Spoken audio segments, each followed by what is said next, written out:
गरुड़ पुराण में जिस प्रकार से कह दिया जाता है कि नरक का मतलब ऐसा है कि जीवात्मा जब मनुष्य देह से निकल करके जाती है तो कुंभीपाक नरकम, अलग अलग प्रकार के नरकों का वर्णन किया गया है कि तेल में फ्राई करेंगे, और अनेक अनेक प्रकार के नरकों के विषय वो बताते हैं कि ऐसी ऐसी नरकी यातनाएं होती हैं।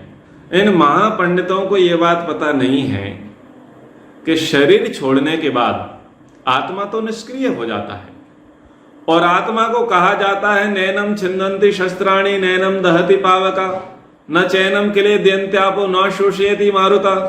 अरे आत्मा को ना तो शस्त्र काट सकते हैं, न अग्नि जला सकती है, न वायु सुखा सकती है, न ही जल गला सकता है।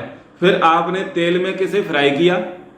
बोलो, शरीर तो था ही नहीं, आत्मा को आप फ्राई कर रहे थे क्या तेल में? आप बड़े ज्ञानी बन गए। आपने दर्शन, उपनिषद, वेद, व्याकरण, ब्राह्मण ग्रंथ, गीता, इन सब में जो आत्मा की अमरता का जो संदेश दिया, उपदेश दिया, उस सब की धज्जियां उड़ा दी नरक के नाम पर, गर्भ गीता के नाम पर, गरुड़ पुराण के नाम पर, और अनेक प्रकार के नरकों का वर्णन कर दिया। भला आत्मा को कौन सी नरक की यातना मिलेगी? क्या आत्मा को किसी प्रकार से टॉर्चर किया जा सकता है? नहीं किया जा सकता। इसलिए इन बातों को भी आप समझें कि यदि शरीर है तो सुख दुख के भोग होंगे, और यदि शरीर नहीं है तो सुख दुख का किसी प्रकार का भोग आत्मा को नहीं होता।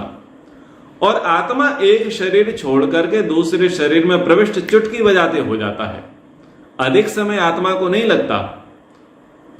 कोई लोग मानते हैं कि 6 महीने तक, साल भर तक, 10 वर्ष तक वो आत्मा भटक रही है, उसकी मुक्ति नहीं हो रही है। महामूर्खता है।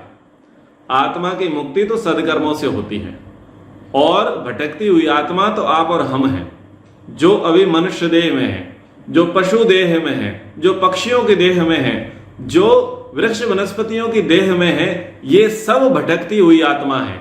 इन सब की मुक्ति नहीं हुई है। न तुम्हारी मुक्ति हुई है, न मेरी मुक्ति हुई है। हम सब करोड़ों करोड़ों जन्मों से भटक रहे हैं, हमारी मुक्ति नहीं हुई है। जिस दिन मुक्ति हो जाएगी उस दिन भटकना बंद हो जाएगा। और ये भोले भाले जिनको मैं महापंडित कह रहा हूं, वो क्या कहते हैं कि पिंडदान करा लो मुक्ति हो जाएगी, गीता जी का पाठ करा लो मुक्ति हो जाएगी, गरुड़ गीता गवा लो मुक्ति हो जाएगी, गंगा जी स्नान करा लो मुक्ति हो जाएगी। मुक्ति नहीं होती भैया, किसी कीमत पर नहीं होती।